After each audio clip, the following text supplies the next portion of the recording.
And hello again.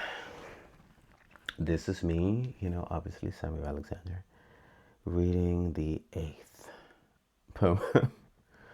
Ooh, there's a few of these in here, but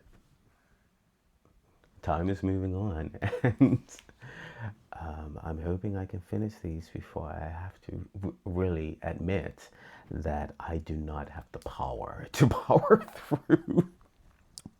But I'm gonna give it my best, A for effort, because I keep saying that, I didn't have the spoons to memorize them, and that life lives. And so I'm reading them. Um, but, I lost that thought. I was going somewhere with that. And it just left me. And I don't know what to do with it now. But yeah, life lived. And I know if I don't do it, if I don't power through it right now, immediately, again, like I've already said, it won't get done. And I know where I was going with it. You can't keep doing things the same way you've always done them and expect different results. I feel like that's very true. That was definitely a stutter on feel. But I feel, I don't know if you could see it through all the beard, but my face definitely jolted like that.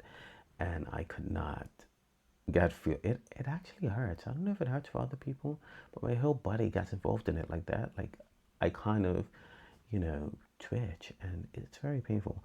But I couldn't keep doing this the way that I always do it. I wrote the poems, I put them in the book, and I was determined to have a soundbite for them, which is what I'm doing. Um, and if I waited for it to be the way that I wanted it to be, it would have never got done.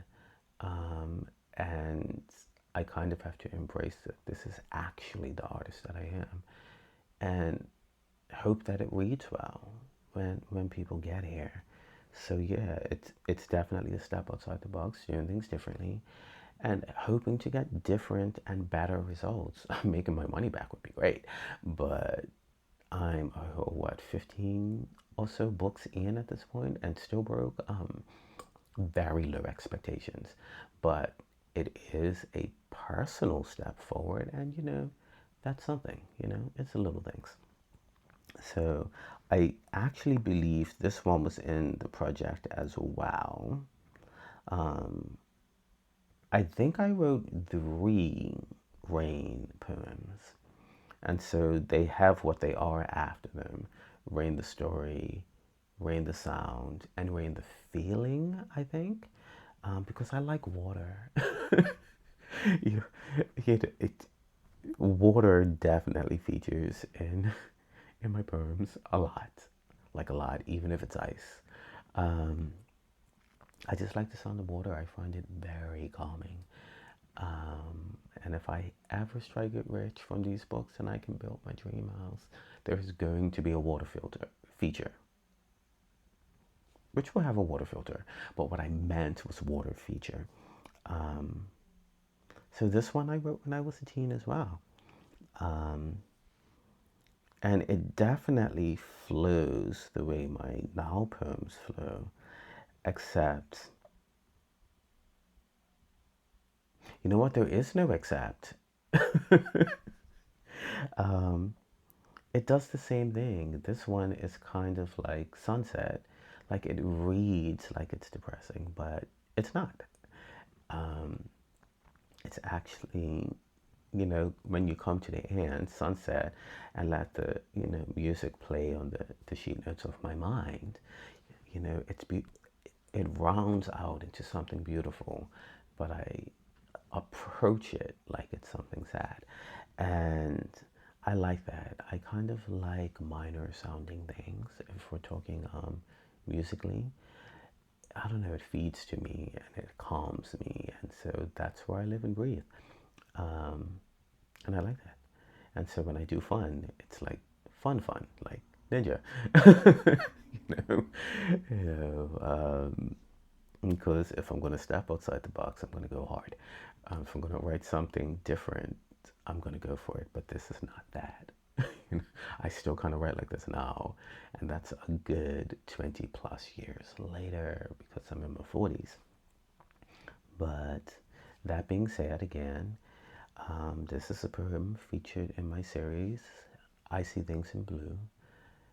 And the book is titled Dario, first in the series. It's a 7-book series. And this poem is called Rain, the story.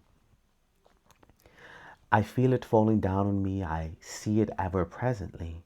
The water rises off the ground as the rain floods all around. I run and try to get inside, out of the rain, but all the doors are locked. I looked inside the houses and could see that people were home, not even trying to prepare for the now presiding storm.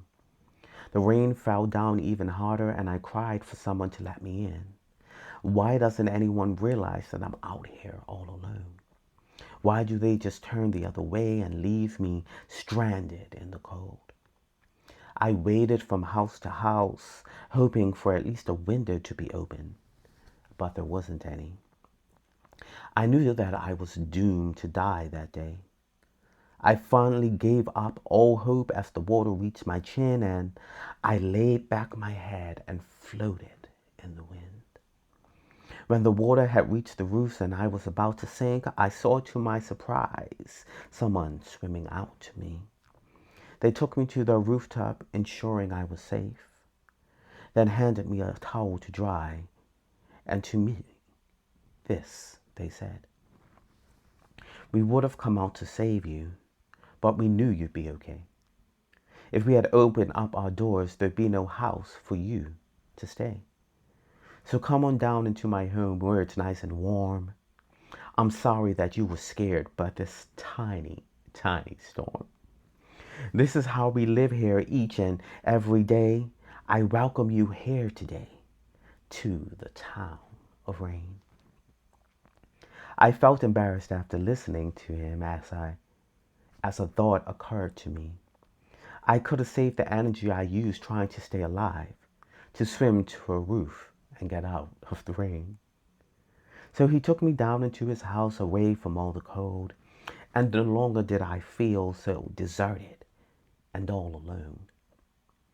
It is here that I live today and forevermore shall remain. But I doubt that I will ever forget my first day in the town of rain. Now, I didn't enjoy reading this the first time I did it so that I could read it for y'all. I don't know why, it just felt strange. And it starts off feeling immature, I guess.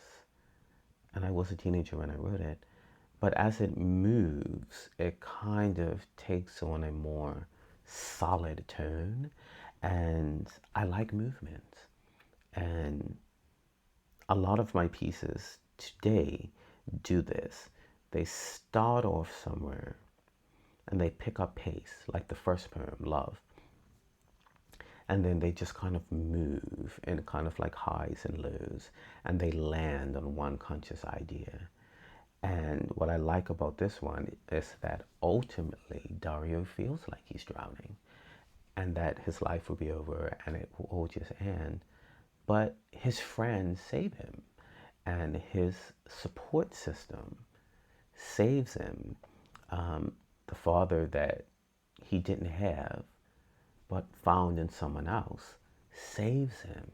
So once you get on the other side, once he got on the other side and embraced the circumstances that he found himself in, he was saved. And that's exactly what this poem is about, that it is dark. And if someone didn't come out to rescue him, he quite possibly would have drowned. The emotions are real. The feelings are valid. He was standing, and now he has no energy, and the water is as high as the rooftops. So this has actually happened to him. However, in this instance anyway, unlike the last one where I said, take me, just take me, it doesn't always end well. But in this one, it does, and it's very fitting for the character of Dario, and that's why it's here. And a lot of these ideas are coming to me as I'm reading them because I had plenty of reasons for why I picked them initially. And I don't necessarily remember them, but they're likely the same because my brain's just real like that. Like, I can't, I won't definitively say, but I realize me well enough, if that makes sense. So I am definitively saying it. So you can scratch that. That that's the reason why I would put this in here when I did the first run, because after that it was just rereading them and deciding where to place them, which poem comes before which poem. It was a lot of that once I had decided that all of these fit Dario, because this book is named after him. And this is the underlying reason that I probably did give myself enough time to find for why I subconsciously knew it needed to be in this book. And also, I'm about to do something.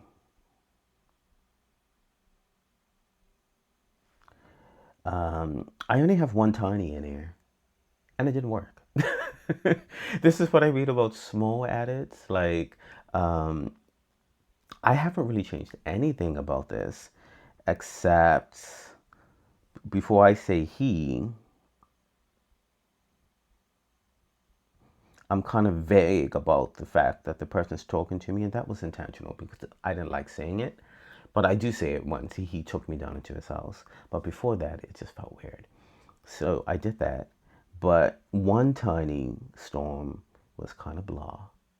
And so when I read it to y'all just now, I added a tiny, but it's in read only mode. And I can't be bothered to, fix that right now. But I'll fix it when I get on my laptop. Um, so yeah, tiny storm, and that's pretty much my writing process as far as poetry goes. Um, I will know when I read it, and most times it fits.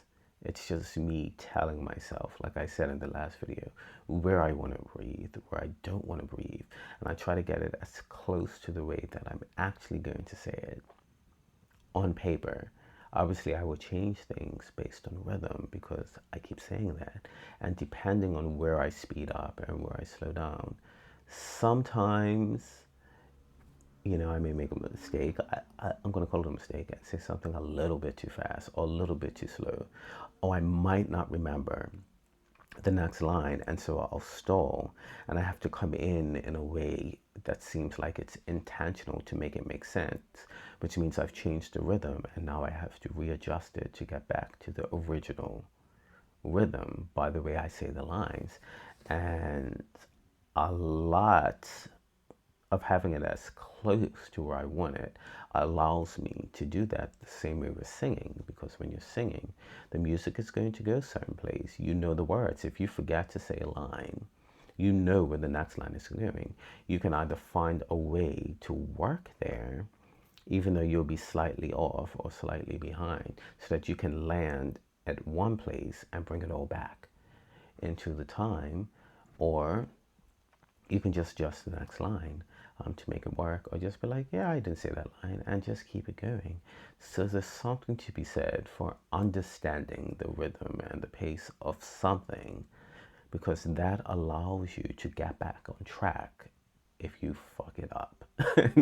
I've done that plenty times live, completely missed a line, and sometimes even whole stanzas. But since I know what I'm saying is supposed to sound like, I can keep trudging along. And I do that on purpose, because if I stall for too long, I'm screwed. I'm not going to be able to continue. I'm going to have to go back to the beginning and start over, because flow is what keeps me from screwing things up, because I can't naturally wing it like people do. I can't just get up and sing it. Like, if I've sung a song and it's on a video, it's the type of song I sing at work all day, while I'm doing my actual work. I sing sometimes, and so it's not just coming out of nowhere. I didn't just, ooh, I'm going to sing this song. I've probably been singing it for the past 10 to 15 years of my life. So it didn't just magically happen. And so that's why my poems are in the way that they are. But that being said, The more I read this one, the more I enjoy reading it. But I definitely didn't like reading it the first 2 or 3 times that I read it. I considered blocking it. I didn't like it so much. And this is the last one I'm going to see the number of because I don't care anymore. Um, I'm just going to read them and say they're featured in the book because that's where I'm at right now. I'm just done. So that was Rain, the Feeling, poem featured in my book Dario, which is the first in my series, I Say Things in Blue. And if you made it this far, as usual, thanks for stopping by.